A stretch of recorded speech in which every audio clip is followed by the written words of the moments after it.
Donc, bonjour à tous les auditeurs du blog Ma carrière en main. Je suis Jeff Carlotti et aujourd'hui j'accueille Nicolas Penn, qui est maître praticien en PNL. Donc, bonjour Nicolas. Hello Jeff, enseignant PNL. Enseignant, d'accord. C'est le step au-dessus. D'accord, c'est-à-dire que tu formes Voilà, en je plus. forme les maîtres praticiens. Enfin, je formais. Mais D'accord. on y reviendra là-dessus. Ok, super.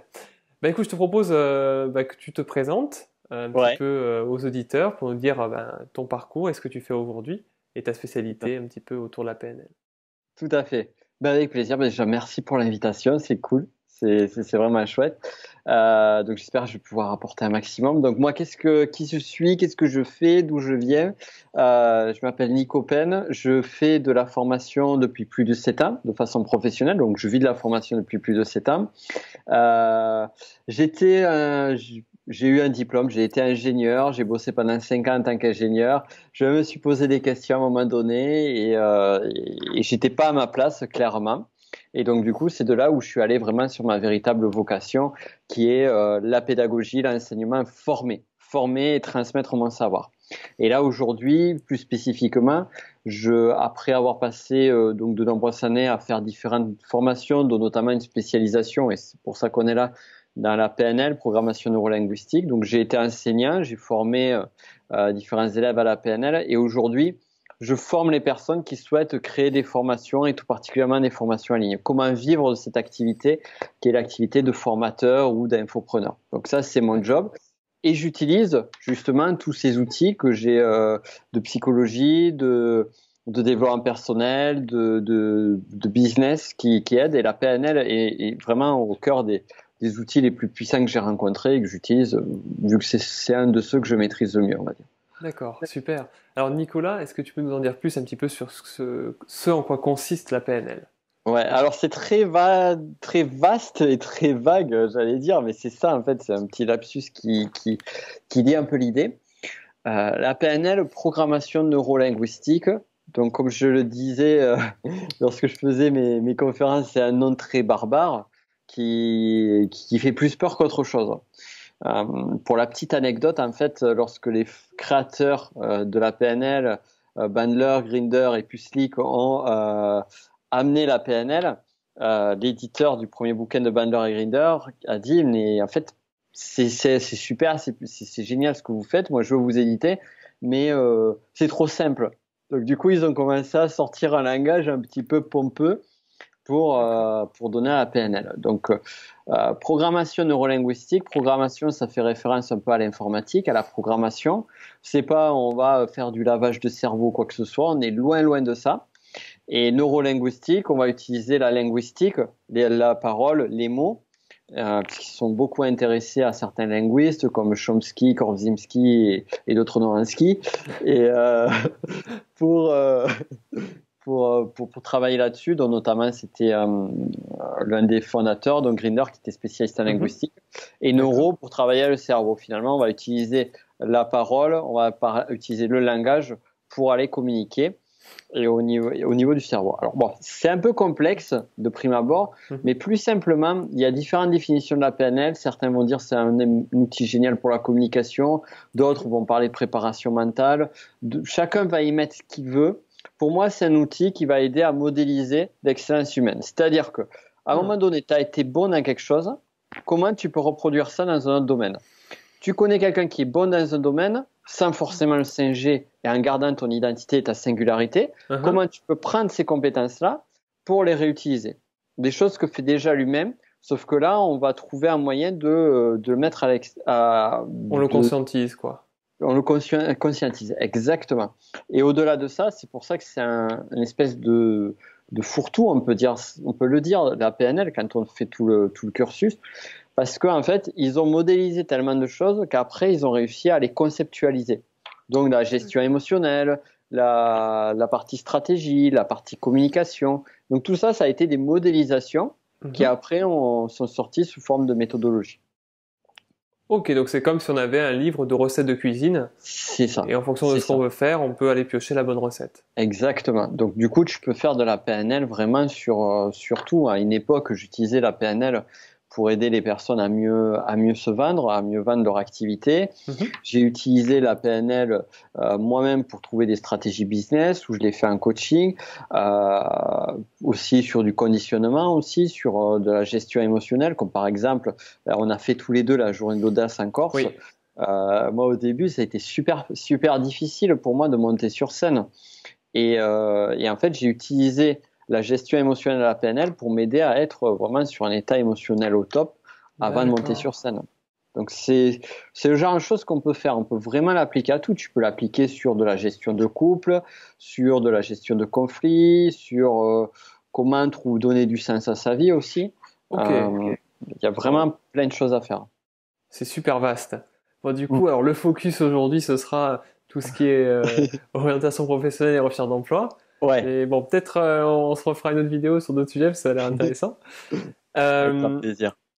Concernant l'orientation professionnelle, Nico, est-ce que tu aurais des outils de PNL ou autre chose qui pourraient aider les gens à mieux savoir ce qu'ils veulent faire, ce qui leur plaît, etc.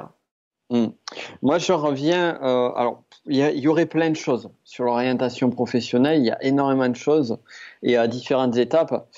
Si on va sur la première étape, c'est plutôt c'est la question où j'en suis, qu'est-ce que je veux et c'est quoi qui a du sens pour moi. Donc, c'est vraiment cette question de sens, pour moi, qui est fondamentale.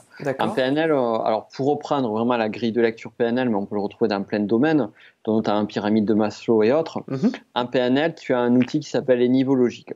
Et tout en haut des niveaux, enfin, on va dire un niveau très haut de cet outil-là, sans l'expliquer, on parle de mission, de sens, de contribution. Et parfois, certaines personnes n'arrivent plus à se retrouver dans un métier parce qu'ils trouvent plus le sens. Ça fait plus sens soit pour eux ou soit sur ce qu'ils veulent apporter aux autres. Donc oui, non, je disais, quand tu dis contribution, c'est contribution à la société, c'est se sentir utile, c'est ça? Voilà, exactement. De se sentir utile de façon, on va dire, assez restreinte. Ça peut dire contribution à soi, à sa famille, à ses amis, ou de contribution plus grande. Est-ce que ce que j'apporte a du sens? Tu vois, moi, typiquement, c'est une des raisons qui m'a fait dégager de mon boulot. C'est que ce que je faisais en tant qu'ingénieur, ça n'avait pas suffisamment de sens. C'était pas suffisamment assez fort.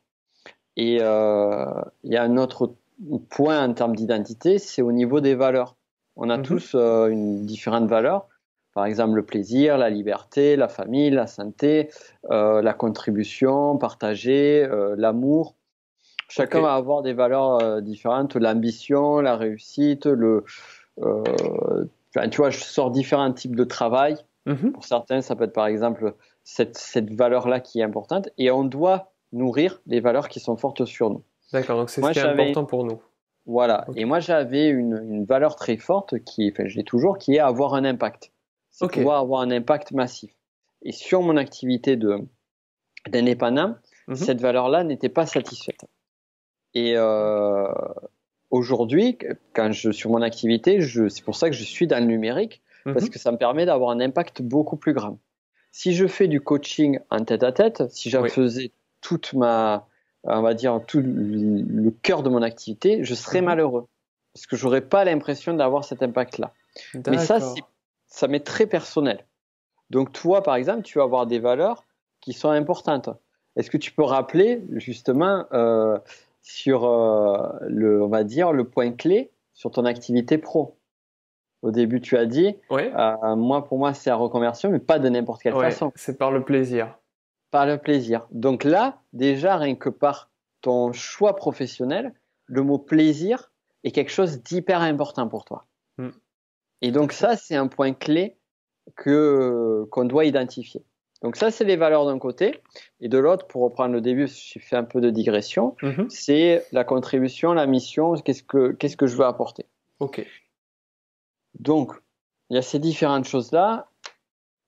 C'est capital d'arriver à les trouver. Mais avant de les trouver, avant de savoir où est-ce que je veux aller, qu'est-ce qui est important pour toi, c'est où est-ce que je suis à l'instant T donné.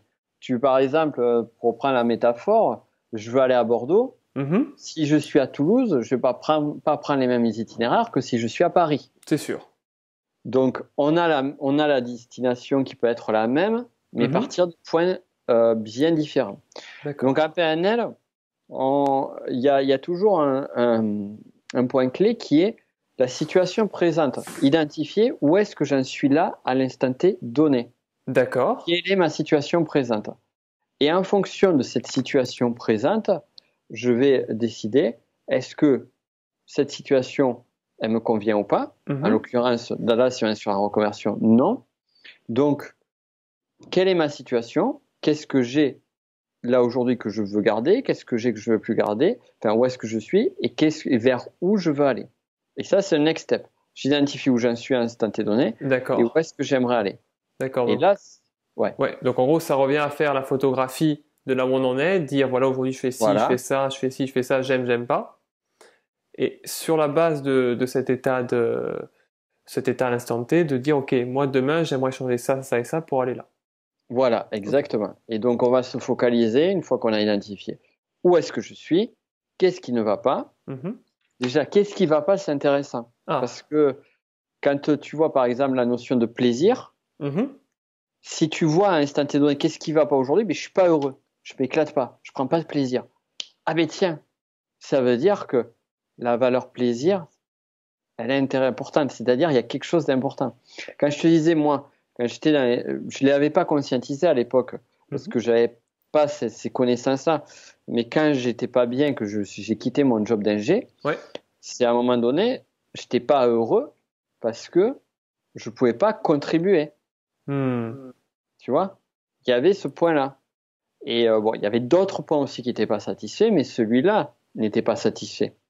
Donc, C'est ouais. Donc, ce qui veut dire, Nico, c'est que les plus grosses sources de nos insatisfactions, c'est lié à une de nos valeurs, d'une valeur qui est importante pour nous, c'est ça? voilà, exactement, exactement. C'est qu'il y a quelque chose qui n'est pas satisfait, qui n'est pas rempli à l'intérieur de nous. Mhm. Donc, voir, identifier ce que c'est et comment on peut arriver à le remplir. Alors, parfois, D'accord. ça peut être, ben, justement, peut-être que je peux le remplir dans mon travail. Mhm. Pas forcément besoin de reconversion. Mhm. Ou, au contraire, j'arrive pas à le remplir.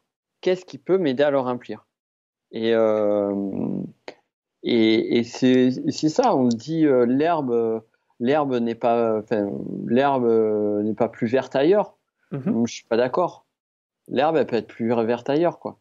Il suffit de savoir vraiment quel type d'herbe, quelle texture d'herbe, et quel type d'herbe on souhaite avoir, quoi. D'accord. Et ce qui est intéressant, c'est que du coup, on sort un petit peu du cliché. Les autres ont l'air d'avoir une meilleure situation que la mienne, j'ai envie de la situation des autres, mais là on se dit, Ouais, ok, qu'est-ce que moi j'ai envie d'avoir? c'est ça. Et pour se donner les moyens d'avoir derrière une situation qui s'améliore par rapport à la précédente. Ouais, tout à fait. Tu vois, notamment sur le genre de choses que je fais sur les rares personnes que je prends en coaching, Mhm. c'est on réfléchit, donc c'est surtout sur la formation en ligne, on réfléchit à savoir qu'est-ce qui leur convient ou pas. Donc Mhm. je propose, j'écoute leur façon leur approche, leur façon de fonctionner. Je leur propose différentes stratégies et là, Mhm. ils me disent ça va ou ça va pas. Mais ça peut même aller plus loin et ça a été déjà le cas sur des accompagnements Mhm. où la personne me dit mais finalement, la formation numérique, c'est sympa, mais c'est pas mon truc. Moi, c'est D'accord. la formation présentielle. Moi, j'ai besoin d'être avec des gens. Ok. Donc là, on peut voir que sur finalement un même, on va dire, type de métier, Mhm. chez certains vont être plus à l'aise d'un côté, d'autres de l'autre.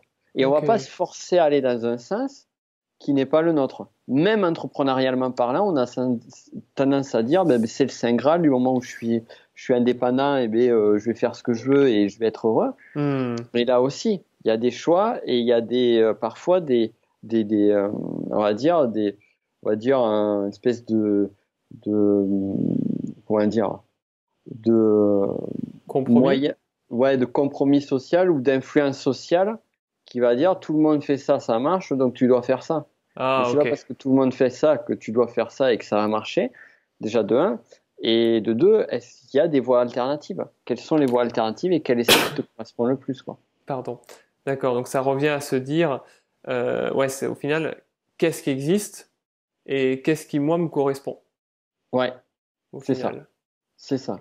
C'est et c'est intéressant la question que tu poses, c'est qu'est-ce qui existe? Donc Ça, on l'oublie souvent aussi. C'est rechercher.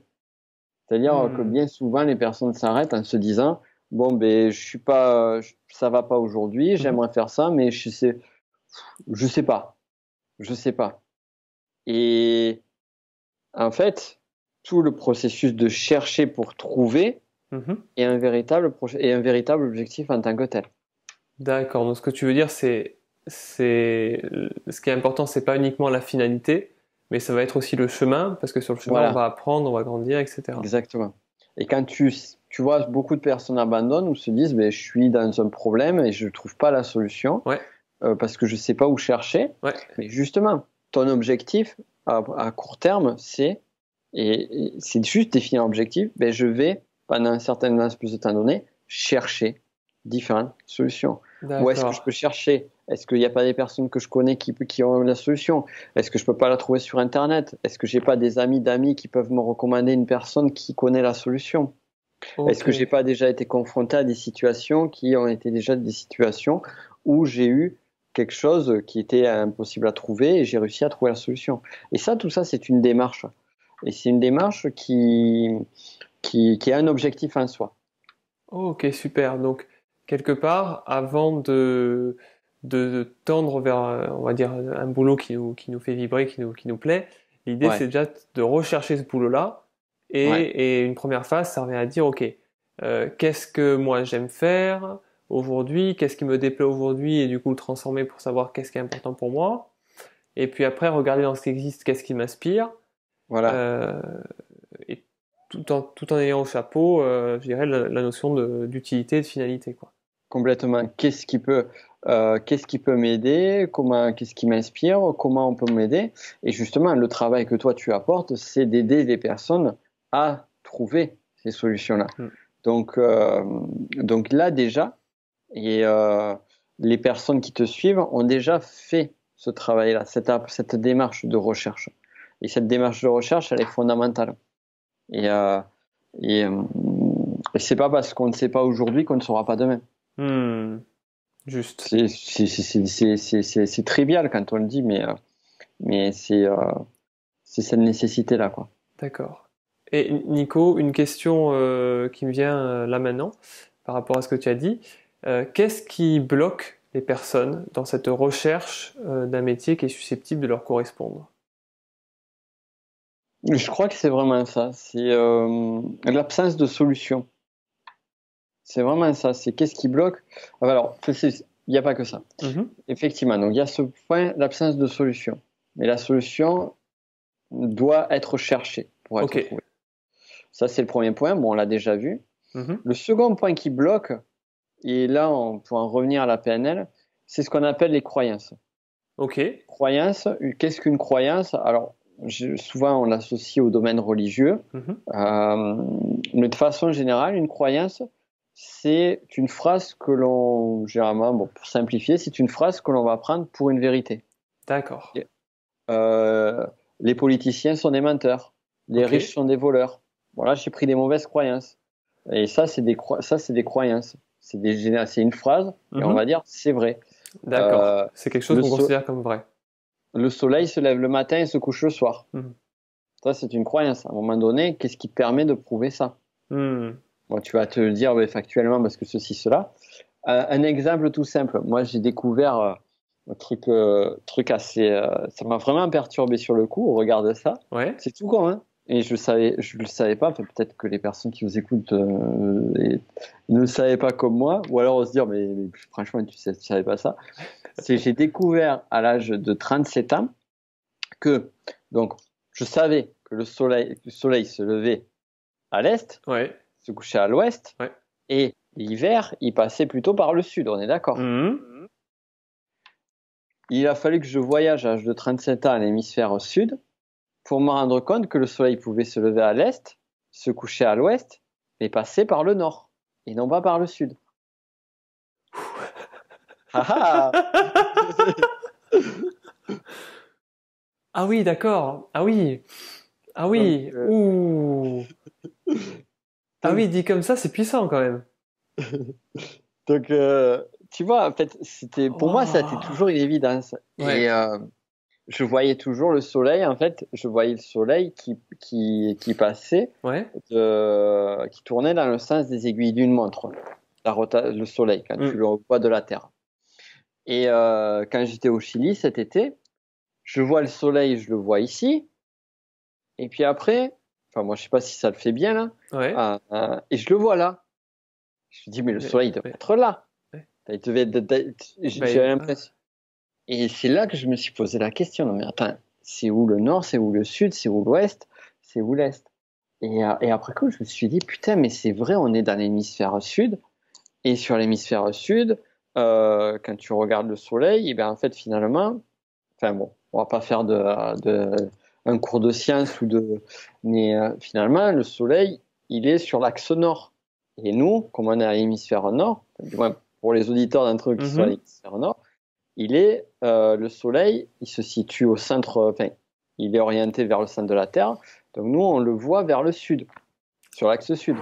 Si on est en France, finalement, le soleil, on va dire, entre guillemets, pour caricaturer et Mhm. pour simplifier, il vient plutôt du côté de l'Espagne. Attends, excuse-moi. En parlant de soleil, je vais juste allumer la lumière parce que je me rends compte que sur Marseille, le soleil se couche. Ouais, c'est Voilà. tout Donc on va gagner un aussi petit peu.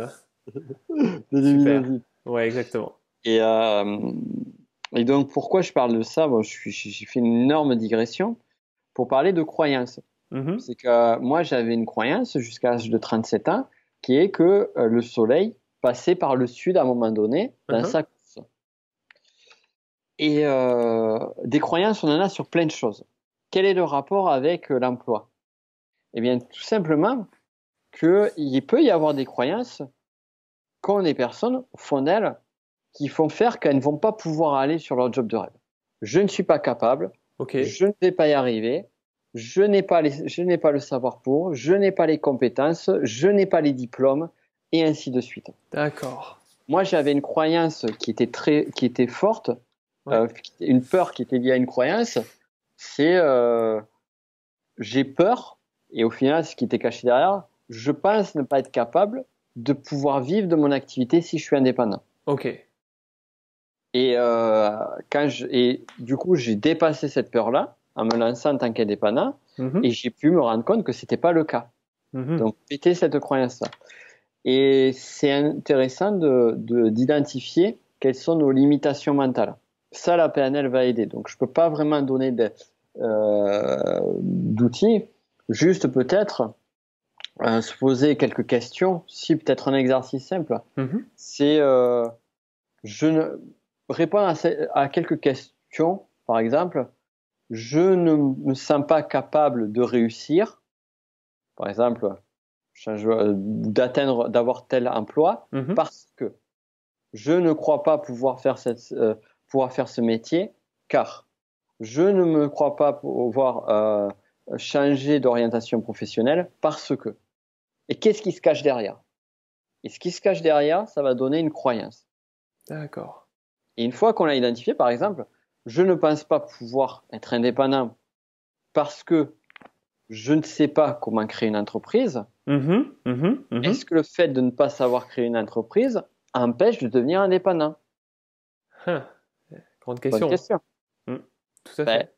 oui et non. Oui, au départ, non, parce que je peux monter en compétence. Hmm. Je ne pense pas pouvoir euh, travailler dans le milieu scientifique parce que je n'ai pas les diplômes. Est-ce que il est forcément nécessaire d'avoir les diplômes pour travailler dans le milieu scientifique? Je ne pense pas pouvoir vivre de ma passion pour le football Mhm. parce que je suis trop vieux pour être un joueur professionnel. Est-ce qu'il est forcément obligé d'être joueur professionnel pour pouvoir vivre du football? Si j'aime D'accord. le foot et que j'adore écrire, peut-être que Mhm. je peux être chroniqueur, peut-être que je peux être D'accord. entraîneur, peut-être que je peux. Quels sont les autres métiers? Et Donc, souvent, on a une vision qui est limitée, qui est biaisée. Et, ces questionnements-là vont porter la personne non pas à trouver les réponses, mais à aller chercher plus loin et aller ok. vraiment voir. Ouais, donc on est vraiment dans la recherche, si je comprends bien, Nico. Ouais, ouais. C'est de se dire, si par exemple je veux faire quelque chose, ou par exemple je voudrais me reconvertir, mais j'ai 57 ans, je ne trouverai pas de travail, ou ce n'est pas possible, c'est de se dire, ok, ça, prendre conscience que ce parce que c'est une croyance, et se dire, Mhm. ok, comment je pourrais rendre ça possible, au Mm. final. Donc c'est vraiment Exactement. se remettre en recherche de solutions, et, et comme tu le dis, on n'est pas au courant de tout, et c'est en cherchant qu'on va trouver des choses qui existent et dont on ignorait jusqu'à présent l'existence, quoi. Exactement. Mm. Exactement. C'est vraiment cette recherche-là, cette démarche et de curiosité, et puis Ouais. même d'aller voir, par exemple, des gens du métier, ou d'aller se rapprocher des personnes qui connaissent les personnes du métier. Euh, pour moi, c'est pas pour rien aujourd'hui, tu vois, que je suis vraiment spécialisé dans le domaine de la formation, Mhm. parce que pour moi, la clé, c'est l'apprentissage. La clé, c'est le savoir. C'est que D'accord. plus tu développes un savoir, une expertise, Mhm. plus tu es armé pour trouver les réponses. Ok. Ben, il Donc, n'y a pas que ça, mais pour moi, c'est une des meilleures clés, personnellement. d'accord. Le fait d'emmagasiner de l'information Voilà. qui permet d'élargir un petit peu le champ des possibles. Et emmagasiner l'information, c'est pas forcément que lire des bouquins, Mhm. suivre des formations ou autre. C'est aussi parler aux bonnes personnes, Ouais. poser les bonnes questions, s'entourer des personnes qui vont aider. Hmm. Ça, c'est super et ça fait une super transition avec la question suivante. Ouais. C'est génial. Euh, du coup, en quoi les outils de la PNL peuvent nous aider aussi dans notre recherche d'emploi? Donc Alors, en quoi les... là, ça m'a Ouais. fait penser aux entretiens, à ce que tu disais par rapport aux croyances ou autres. Mais vas-y, je te laisse. Je te En laisse. quoi ça va aider? Ça va aider à préciser les choses. À Ah, c'est-à-dire. préciser, ben, rien que ces questionnements-là. En Mhm. fait, tout ça, c'est des choses un petit peu triviales, mais qu'on ne fait pas forcément. Hmm. C'est, je vais mettre à plat, ben, pour reprendre, pour résumer un peu ce qu'on a dit jusqu'à présent. Ouais. Je vais mettre à plat où est-ce que j'en suis aujourd'hui. Mhm. Donc, où est-ce que j'en suis aujourd'hui? Donc, c'est un premier questionnement. OK. C'est quoi que je n'ai pas aujourd'hui? Qu'est-ce qui n'est pas, pourquoi ma situation aujourd'hui ne me plaît pas? Qu'est-ce qui ne me plaît pas dans la situation aujourd'hui? Mhm. C'est une autre question. Je définis les valeurs. Ouais. Qu'est-ce que je veux à la place? Qu'est-ce qui me manque? Mhm. Euh, et puis, cette notion de recherche et de croyance, quoi.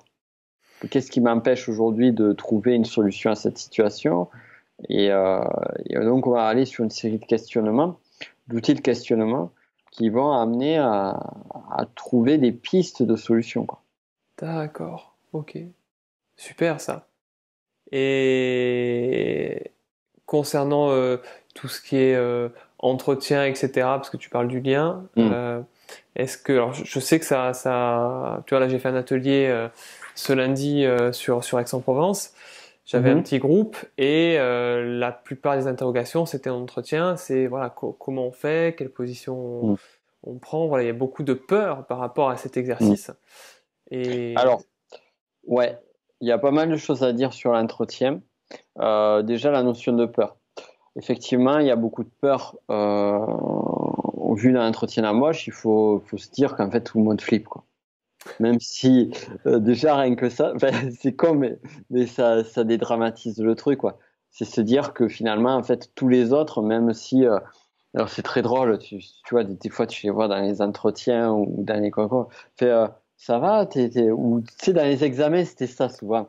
Un cours, moi, je rappelle avoir vécu, je pense que tout le monde a vécu. ouais, Tu, ça va, t'es prêt pour l'examen? Ah ouais, ouais, j'ai super bien bossé, oh, ça va bien se passer, machin. Et en fait, la personne fait bonne figure, mais ce qu'on voit pas, c'est que derrière, s'il faut, elle flippe à mort. comme c'est pas permis Et quoi. ouais, et souvent c'est ça en fait entre ce qui est dit extérieurement et ce qui est intérieurement, il y a un delta. Et toutes D'accord. les personnes qui passent un entretien, quasiment, mais ils flippent parce qu'il y a de l'enjeu derrière. Donc déjà se dire ça, ça permet de décharger un peu la pression, de dire moi je suis pas tout seul, je Donc suis pas le seul, et ouais. les autres ils flippent autant que moi. Donc c'est ne De pas se fier aux apparences, c'est ça quelque part. Voilà, Ok. exactement. Et puis même dédramatiser le truc, quoi. Ok. Et même se dire finalement les recruteurs en face de moi, ils le savent, ils sont habitués. Mhm. Ils Mhm. sont habitués à voir des gens qui flippent, enfin, des gens qui sont pas à l'aise, c'est normal. c'est le premier rendez-vous. C'est tout à fait normal qu'ils aient les personnes en face d'eux qui sont pas à l'aise. Donc là, il y a un delta. C'est comme par exemple, lorsque, tu vois, on reprend le cas des conférences. Parce que moi, je vois une personne qui pour donner des conférences, comme tout, et lorsque je vois quelqu'un qui fait une conférence en face, ou qui fait les premières minutes d'une formation, lorsque je suis en mode spectateur, je sais que cette personne est en état de stress. Donc, déjà, j'arrive à voir plus facilement ces zones de stress, les hésitations, certains mouvements, certains trucs du non-verbal qui ressortent ou quoi que ce soit. Mais dans tous les cas, je le prends en considération. Je dis, bon, mais cette personne-là, est-ce que tu ferais mieux que cette personne-là ou pas? Pas forcément, parce que là, il y a une zone de stress. Le recruteur le sait. Les recruteurs le savent. Et après, donc ça, c'est le stress de l'entretien. Il y a différentes techniques en PNL qui sont utiles. Moi, la meilleure technique que j'appliquais sans connaître véritablement la PNL à l'époque, depuis que je suis ado, c'est le conditionnement. Alors, en PNL, on va parler d'ancrage. Un ancrage, c'est quelque chose, c'est un geste, un son ou un objet ou quelque chose qui va mettre dans un état émotionnel positif. Ok.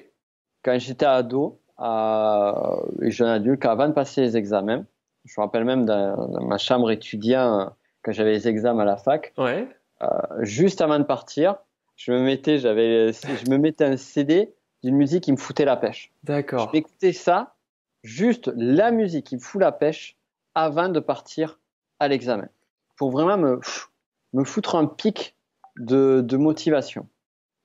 Et ça, c'est un ancrage en fait. La musique, c'est un des outils les meilleurs pour ça. Il va y avoir des techniques olfactives avec des odeurs ou quoi que ce soit, ou des techniques avec des gestes. Bon, bref, peu importe. Là, si on utilise juste la musique, c'est pas compliqué. C'est écouter de la musique qui va transcender avant un événement. Tu vois, par exemple, pour reprendre le cas des conférences, juste avant mon passage sur scène sur la JDA Corse, et j'ai fait ça encore le week-end dernier à Albi. Juste avant, je prends mes écouteurs, je m'écoute une musique qui me galvanise. D'accord. C'est mon petit rituel de préparation 20 minutes avant de passer sur scène. D'accord. Donc ça, c'est un truc que tout le monde peut faire. Tout le monde a une musique qui tu vois, genre si tu prends le Eye of the Tiger des films Rocky ou d'autres chansons. Ah oui, l'énergie. Ça galvanise. Moi, ça me transcende. Et voilà, il y a quelques musiques comme ça, où si je prends la musique d'Eminem du film 8 Miles, Lose Yourself, mais j'ai même fait un générique d'entrée lors d'une conférence, à l'entrée de la conférence, et en plus pour me galvaniser un peu plus. Donc voilà, ça c'est une astuce pour déjà être dans le bon état émotionnel. Ok. Donc là, on a déjà 2 outils qui vont aider à décharger le stress. Troisième outil qui va énormément aider, c'est pareil, un outil de PNL qui est issu de la PNL.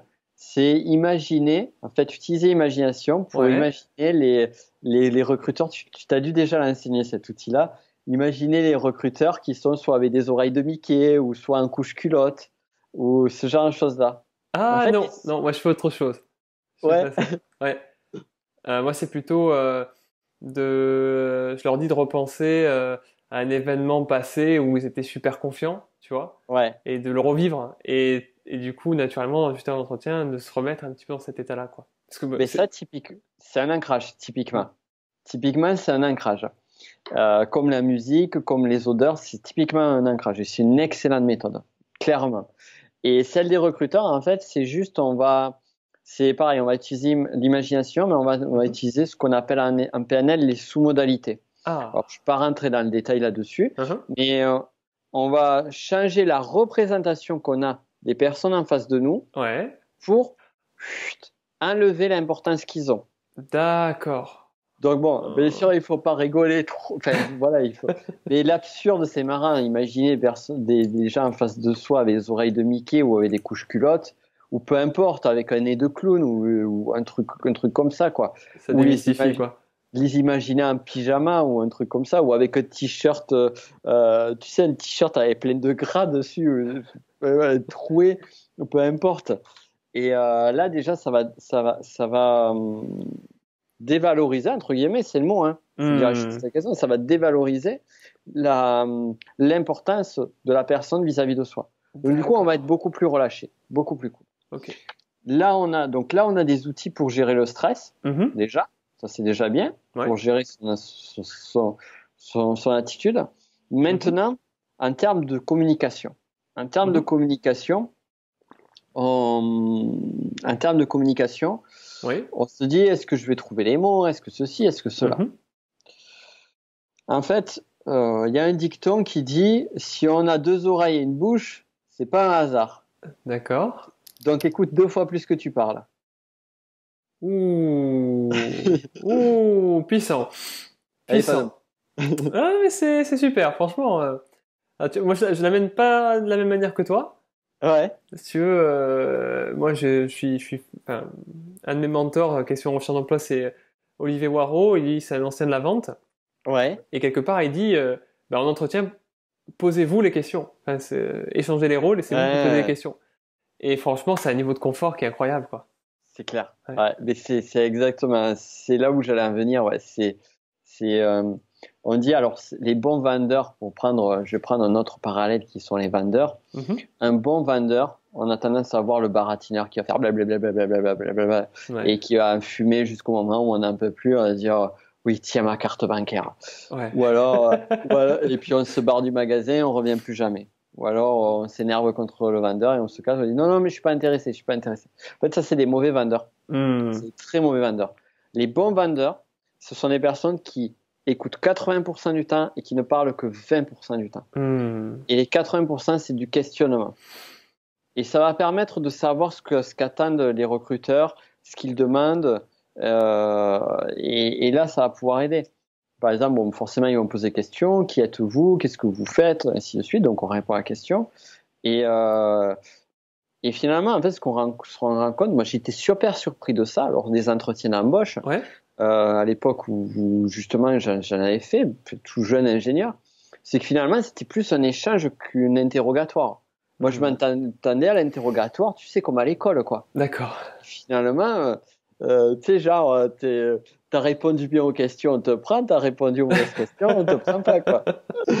Et tu vois, c'est marrant, en y repensant, c'était vraiment ça, quoi. Et en fait, non, c'est une discussion. Et dans la discussion, effectivement, comme tu dis, c'est à un moment donné, et vous, est-ce que vous pouvez parler un petit peu plus du poste? Qu'est-ce que vous recherchez exactement? Quelles sont vos attentes? Et plutôt que d'anticiper et se vautrer, eh bien, du coup, on a du feedback, on a des infos. Exactement. On en revient au savoir. Exactement, c'est ce que j'allais dire. Et c'est ça qui est bon. C'est ça qui est bon. Alors, je sais plus où j'avais lu ça, une citation qui disait que le pouvoir aujourd'hui, c'était le fait d'avoir de l'information. Je crois que c'était pas Warren Buffett qui avait dit ça. Ouais, peut-être. Ouais. Mais c'est vrai que typiquement, une fois qu'on connaît le besoin du recruteur, il n'y a plus de zone d'ombre. Et du coup, c'est complètement rassurant, quoi. Ouais. Ouais, c'est puissant. Et puis, du coup, on peut adapter ces réponses en fonction des besoins. Alors après, je sais pas comment sont les recruteurs, mais moi j'ai les personnes avec qui je bosse ou à qui je sous-traite une partie de mon activité, ça a toujours été sur on va dire des recommandations ou des personnes que je connaissais qui avaient telle ou telle compétence. Le réseau. Exactement. Par contre, si je devais recruter, si je devais avoir une pile de CV aujourd'hui, je partirais déjà du delta que le CV souvent c'est mitonné. Qu'il y a souvent de l'extrapolation du machin ou de quoi que ce soit. Donc, quand je vais être en discussion avec la personne, c'est à ce moment-là où moi, si je me mets dans la posture de recruteur, je vais commencer à questionner la personne spécifiquement pour savoir quelles sont véritablement ses compétences. D'accord. Et si cette personne-là arrive à alimenter des compétences ou un sujet Mhm. qui va dans le sens de ce que je veux, ça fera l'affaire. Et de l'autre côté, si on se met à la place de cette personne-là, si elle-même, elle sait exactement quel est le poste, quels sont mes besoins, si elle connaît aussi ma société, ce que je fais et compagnie, Ouais, elle sera plus apte à répondre aux questions. tout à fait d'accord. Tout à fait De- d'accord. donc voilà, tu vois, un conseil tout trivial, mais je pense que enfin, voilà, je pense que pour toi, fait, ça fait partie des fondamentaux, c'est l'enquête, quoi. Ouais, mais ça me parle terriblement. Parce que c'est vrai Ouais. que quand le recruteur nous dit de nous présenter ou nous dit de nous parler de telle ou telle expérience, on ne sait pas qu'est-ce qu'il attend, qu'est-ce qu'il recherche. Ouais. Donc on part un petit peu, c'est comme si on joue aux fléchettes les yeux fermés, on va envoyer Mm. au pif et peut-être ça prend, peut-être ça prend pas. Et le fait de poser la question, c'est quoi que vous recherchez exactement? Si le recruteur dit, bah, c'est quelqu'un qui soit rigoureux, qui soit fiable, parce que Mm. si, il faut qu'on puisse lui faire confiance parce qu'on ne pourra pas être là. Et s'il se loupe, ben, l'usine, par exemple, elle va s'arrêter. Ok, donc là, on peut aller piocher dans notre expérience personnelle un exemple où on a été rigoureux pour Mm. prouver au recruteur, pour prouver qu'on l'est véritablement, quoi. Donc oui, oui, là, Exact. je valide complètement ce que tu dis, Nico. Et je pense à un exemple très spécifique, tu vois, j'essaie de me resituer la toute première, Mhm, le tout premier entretien que j'ai fait, enfin le tout premier job que j'ai eu. mhm, Euh, C'était pas forcément le premier entretien. C'était sur le journal du coin que j'avais vu l'annonce. Et dedans, il y avait écrit recherche personne, enfin, programmeur en langage C. ok, Un langage de programmation, c'est pour ceux qui connaissent, pour ceux qui connaissent pas, c'est un langage de programmation. Truc tout con que je n'ai pas fait bien évidemment parce que je savais pas à l'époque. ouais, Mais je serais arrivé devant le recruteur ouais, et je suis pas juste la question. Ben voilà, j'ai vu votre annonce, ça m'a intéressé. mhm, Maintenant, j'ai une question. Pourquoi est-ce que vous recherchez spécifiquement quelqu'un qui programme en C? Alors la personne, là, elle va donner une réponse, mais c'est pas forcément la réponse en tant que telle. Parce que, tu vois, la réponse, ça peut être parce que eh bien, c'est le seul langage qu'on utilise, mhm, ou parce que c'est le langage par défaut, ou parce qu'on a envie de développer une application. C'est mhm. pas tant la réponse en tant que telle, mais c'est toutes les informations annexes. Ouais, ouais, je suis complètement d'accord. Et rien que d'une petite question triviale, on peut arriver à avoir des informations qu'on n'aurait jamais eues Mm. et qui ne sont pas en relation directe. Donc tous les petits détails, les indices, à la Sherlock Holmes, quoi. On va à la pêche aux indices. Non, mais c'est exactement ça. C'est vrai qu'après, le recruteur, du coup, peut parler des projets de l'entreprise à C'est partir de ça. cette question et ça nous dresse un petit peu, ça nous donne des informations qui sont pas forcément présentes sur le site internet ou même sur le site internet des entreprises. Très souvent, euh, alors, je vais être honnête, hein, c'est très souvent du pipeau. Ouais. Enfin, je retire très souvent. J'ai croisé des sites internet d'entreprises pour lesquels c'était du pipeau ce qui avait marqué, Oui. c'est-à-dire du vent, quoi. Donc c'est super intéressant d'avoir une vision en interne de cette Ouais. entreprise-là. Ouais, complètement. Ouais. Nico, j'ai une dernière question. Du coup, Dis-moi. ce serait si tu devais donner n'importe quel conseil, mais juste un seul, à une personne qui cherche du travail, alors qu'elle soit en poste ou pas, quel conseil lui donnerais-tu? Alors, Tu as le vas-y, droit de prendre 30 secondes pour repose-moi la réfléchir. question Ouais. histoire que je la remédite. Imagine, tu as une personne qui cherche du Ouais. travail. Ok. Cette personne, elle peut être soit déjà en poste, soit au chômage. Les deux cas de figure. Enfin, ou peu importe, ça, c'est ce qui te vient en premier en tête. Voilà, quel conseil donnerais-tu à cette personne qui recherche du travail? Euh, Qu'est-ce qui est important selon toi? je dirais, va vers ce qui vibre au fond de toi.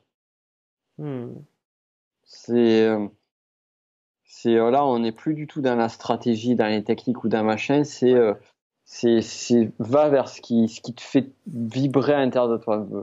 Et, euh, et pour moi, c'est ce qui permet de faire les choix justes, quoi. C'est-à-dire qu'à un moment donné, le choix rationnel, dire est-ce que je peux, je l'ai vécu ça. J'ai vraiment vécu. Et j'ai pas regretté mon choix. Je vais te donner l'exemple concret, chiffre à l'appui. Mhm, C'est, j'étais en stage à ma dernière année d'études. ouais. Et donc, je finis le stage. Et à la fin du stage, il me propose un CDD de 3 mois. Bon, je me Ok. doutais que ça allait se reconduire après derrière. CDD de 3 mois. et je fais un entretien d'embauche et à l'autre côté, on me propose un CDD d'un an Ok. dans le milieu du public, dans le milieu de la recherche, au CNRS. Ok. Cool. Quand mon stage a appris ça, le CDD de 3 mois s'est transformé en CDI. Ok. Ah ouais. Alors, j'avais le choix entre donc un CDI dans cette société où j'étais en stage, Mhm. qui a un boulot où franchement c'était une place en or, Ouais. ou un CDD dans le domaine d'un milieu public Ouais.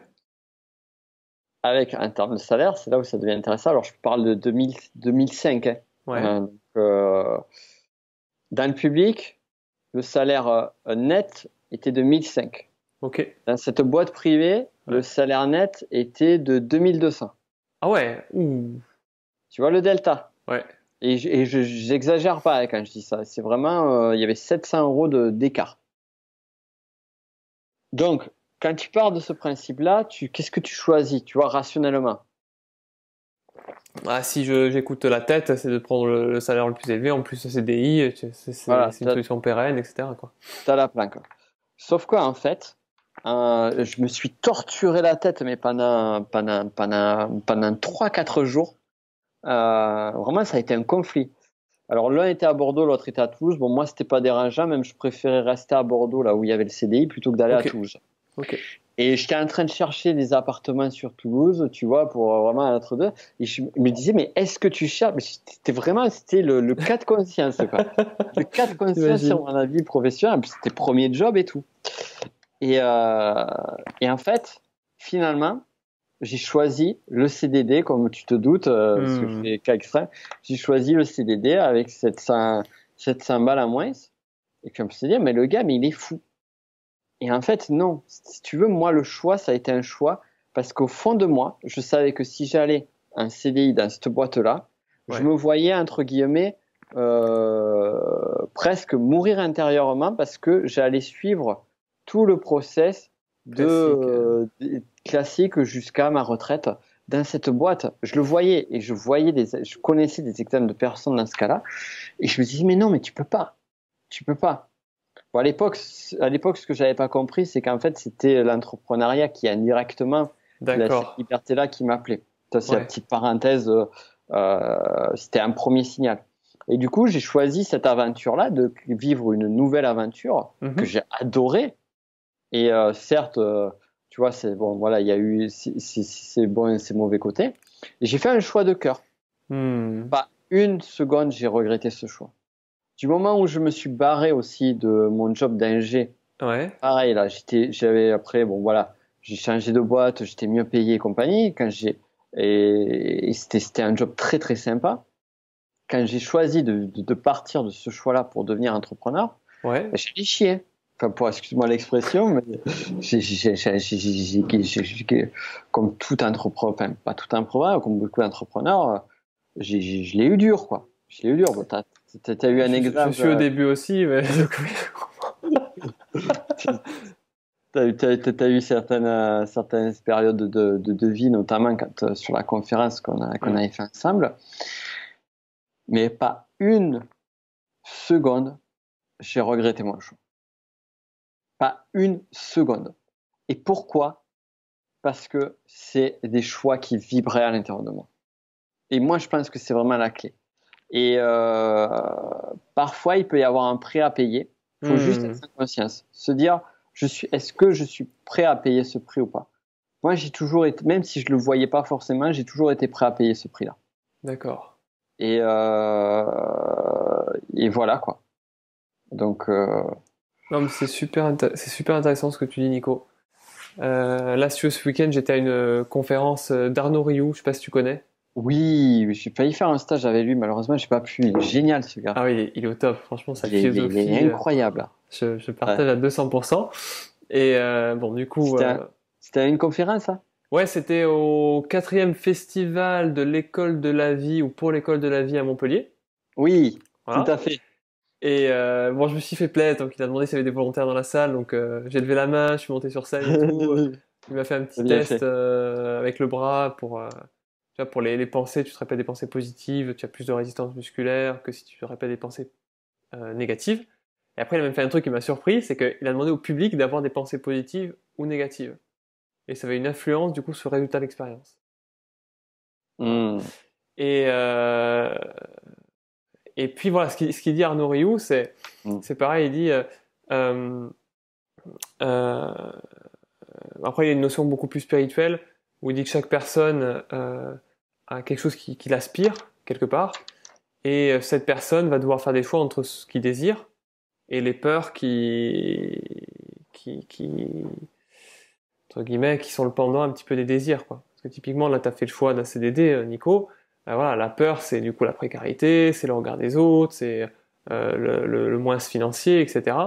Mais du coup, tu as choisi ton désir, donc du coup, tu étais aligné, quoi, avec ça. Ouais, complètement. Donc, Complètement. ouais. Et je me suis senti soulagé même. Bon, tu as un peu la phase de peur, parce que je fais pas une connerie, mais après, je me suis senti tout soulagé, quoi. Ouais. Non, mais c'est top. Bah écoute, merci infiniment pour cet échange. Avec plaisir, merci, c'était vraiment stimulant, c'était vraiment chouette. Et puis, j'espère que ça a apporté un maximum. Ouais, bah écoute, on peut tous te remercier, même les auditeurs, laisser des commentaires super sympas pour Nico parce qu'il était pas au top de sa forme aujourd'hui et il a quand même assuré le truc. Donc C'est pas franchement, faux. donc franchement, voilà, merci beaucoup. Et puis je te dis à très bientôt, Nico. Et merci à vous. Au revoir. À plus, au revoir.